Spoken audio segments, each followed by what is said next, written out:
Bonjour Lucie! Allô, Hey, on est allô. rendu déjà à notre deuxième capsule. Hein? Wow. Tu Ben, sais, c'est la bien. première fois, on a parlé la semaine dernière des étapes, hein? Mhm. Ce qui compose un deuil. Dans ces étapes-là, Lucie, ça se peut-tu qu'à un moment donné, c'est-tu circulaire? Ah ben, on peut-tu reculer là-dedans ou si ça avance toujours puis ça progresse toujours? C'est une très bonne question. Tu te rappelles, si je t'avais parlé, c'est pas en ligne droite, là. C'est d'en Ouais. haut par bout, on peut aller bien. Puis oui, on peut régresser. Puis ça peut être une situation ou quelque chose qu'on voit qui, ouf, nous ramène. Fait que oui, c'est vraiment comme ça, en dedans d'ici. Puis je dirais même, des fois, il y a des petits plateaux. Fait que ça, on OK. peut. C'est pas toujours égal. C'est ça. Mais il faut savoir que même si c'est en dents de scie, habituellement, c'est aussi en descendant en intensité. Fait que, moi, c'est jamais douleur zéro. J'arrive pas à la fin avec une douleur 0-0, comme on avait parlé. Moi, je trouve c'est important de se rappeler de nos gens. C'est pas un dossier qu'on classe puis qu'on met dans le tiroir. Mais pour vrai, oui, avec le temps, il y a un effet d'intensité qui diminue. Puis d'ailleurs, on parle de deuil, de différents deuils. Si tu veux, je vais faire du pouce sur ça. Vas-y. On parlait de deuil d'enfant. Moi, c'est quelque chose qui me parle beaucoup. C'est un deuil qui est particulier parce qu'il faut garder en tête, perdre un enfant comme je pense entre autres à une famille que j'ai accompagnée. La petite fille est décédée, elle avait 9 ans. Il faut savoir que l'enfant qui est décédé ne vieillit jamais, même si les années passent.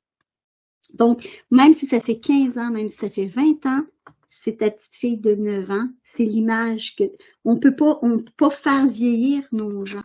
Fait que le deuil d'enfant, ça va toujours rester tellement, tu sais, on dirait que c'est pas dans les, c'est pas dans l'ordre des choses. Perdre Ouais. un enfant, ça se fait pas là. Tu sais, je veux dire, c'est pas comme ça que ça marche. C'est pas logique.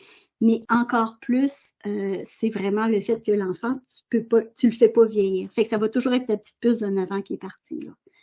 Puis OK. ça, peu importe, dans 20 ans, ça vient te chercher pareil, là. C'est vraiment aussi fort, là. Fait que, Oui, vas-y. vas-y. Ouais, ben en fait, j'étais à voir l'enfant, puis j'ai aussi des enfants qui vont perdre leurs parents. Des fois, ils sont Mhm, grands, les enfants. Des fois, ils ont 20, ils ont 30, ils ont 40. Mais des fois, ils sont petits aussi. Tu mhm, sais, ils ont 10, ils ont 12, ils ont 15, ils ont mhm, 17. Puis mhm. cette perte-là, elle est immense aussi.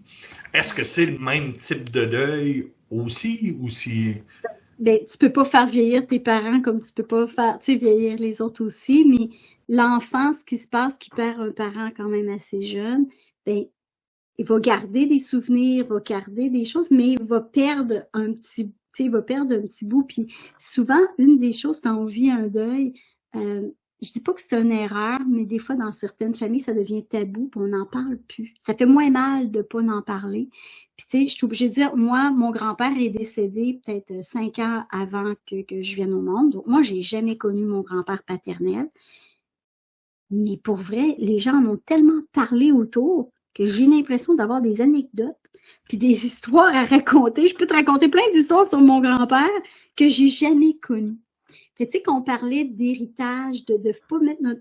Ben, c'est important aussi parce qu'on permet de faire vivre les gens sur plusieurs générations malgré tout. Donc, en parler de nos gens, c'est souvent quelque chose qu'on n'ose pas trop faire, Ouais. mais, mais les faire vivre à travers des expériences, à travers de ce qu'on nous, on a vécu, puis les raconter, permet aussi. Donc, pour un enfant, s'il y a un entourage qui sont généreux, puis hey, ton père, puis ta mère, puis je me rappelle, puis mais pour vrai, ça va devenir des souvenirs, même s'il ne l'a pas personnellement vécu. C'est OK. particulier. Ouais, ouais. Puis tu vois, là, j'essaie de penser aux différents qu'on peut avoir. Puis j'ai des amis que je connais qui ont perdu un animal de compagnie. Mhm, Et mhm, pour eux, honnêtement, là, mhm, je pense que le deuil est aussi fort que n'importe quel autre qu'on a nommé, parce que c'est un être humain, pas un être humain, mais un être vivant qui était dans leur vie, mhm, mhm. hyper important.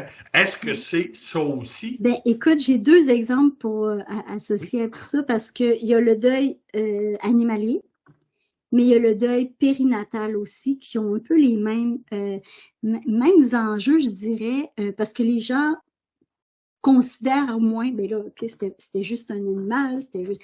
Non, non, écoutez, pour moi, mais même j'ai une collègue, une amie, en fait, Madame Lynn Pion, qui, elle, s'est spécialisée dans le deuil animalier.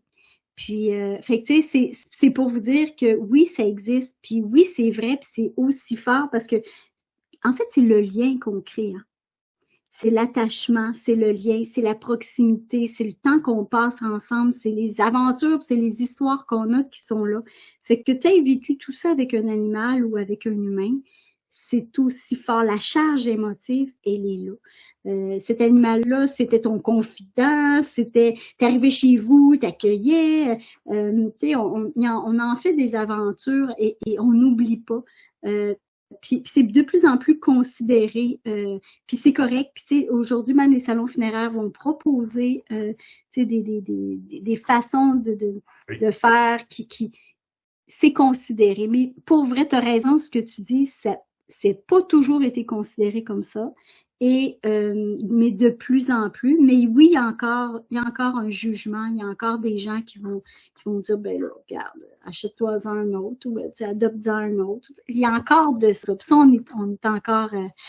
Mais ça va venir, j'ose espérer que justement, avec des émissions comme on fait, que les gens vont en entendre parler, puis ça va changer. Et c'est un peu la même chose avec le deuil périnatal, hein. En cours de grossesse, les parents qui vivent ça ont souvent l'impression que c'est pas pris au sérieux, mais tu l'as jamais. Moi, j'étais bénévole pendant plusieurs années dans un groupe, ça s'appelle le groupe de soutien au deuil périnatal, puis il y avait des ateliers, des conférences qui se donnaient sur ce sujet-là. Puis il y avait le deuil d'enfants, je pense que c'est au CHUL, une fois par mois, tu peux aller en groupe et tout ça. Puis ils ont été obligés de dissocier un peu les deux parce que il y avait des deuils d'enfants, puis le deuil périnatal, les gens avaient de la misère pas à se respecter, mais à s'accueillir parce qu'ils disaient, ouais, mais toi, ton bébé, tu l'as même pas connu.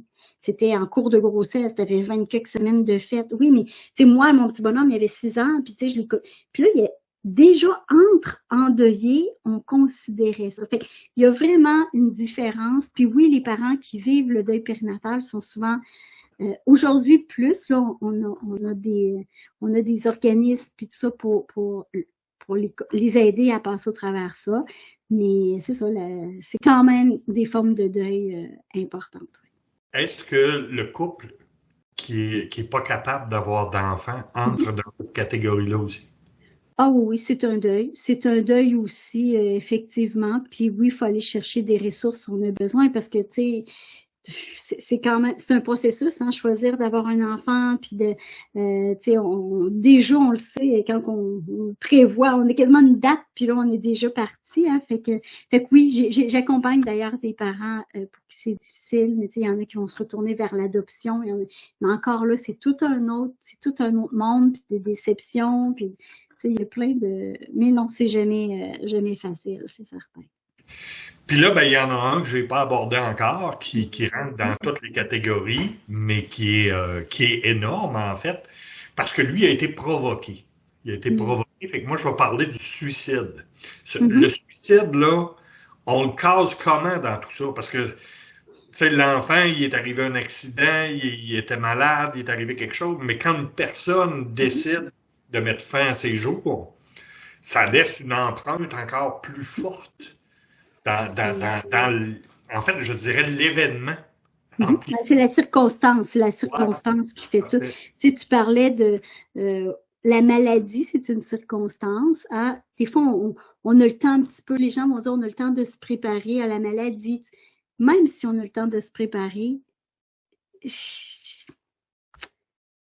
on a toujours espoir. Nos gens, on veut les garder le plus longtemps possible avec nous. Puis on n'est pas capable. C'est vraiment pas naturel de laisser aller quelqu'un. Fait que même la maladie, la tragédie, un accident, tu as dit un enfant dans un accident, mais ça, l'accident, ça l'amène aussi une circonstance de choc incroyable. Tu sais, si ça me dit, j'ai un accident, c'était pas prévu, écoute, il y a tout plein, souvent on en veut à la vie, hein, quand on arrive dans ces situations-là, parce que là, il y a beaucoup d'impuissance dans une tragédie du genre. Mais le suicide, effectivement, c'est particulier parce que c'est un choix. Et l'enjeu qui arrive, c'est souvent les questions, les millions de questions qu'on peut avoir. J'ai-tu vu, j'ai manqué quelque chose. Et là, on tombe dans de la culpabilité incroyable, des questions des fois où les gens vont partir avec les réponses, puis on les aura jamais.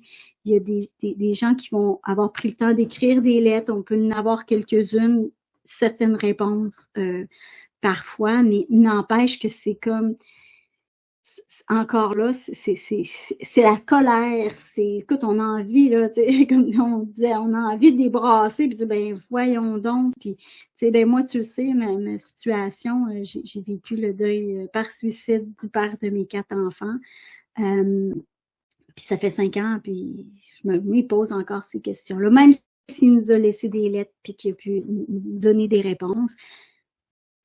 Ma fille a eu un bébé il y a 2 semaines, puis je me disais, tabarouette, hey, t'es pas là, qu'est-ce que t'as fait? Hey, fait que, tu sais, le suicide apporte beaucoup, puis tu sais, d'ailleurs, tu sais que c'est quand même très médiatisé, il y a des ressources pour, tu sais, soit suicide, t'as plein, tu sais, tu peux aller te chercher des ressources, parce que oui, c'est un deuil qui reste toujours en suspens avec des réponses, puis des non répondus, là. Effectivement.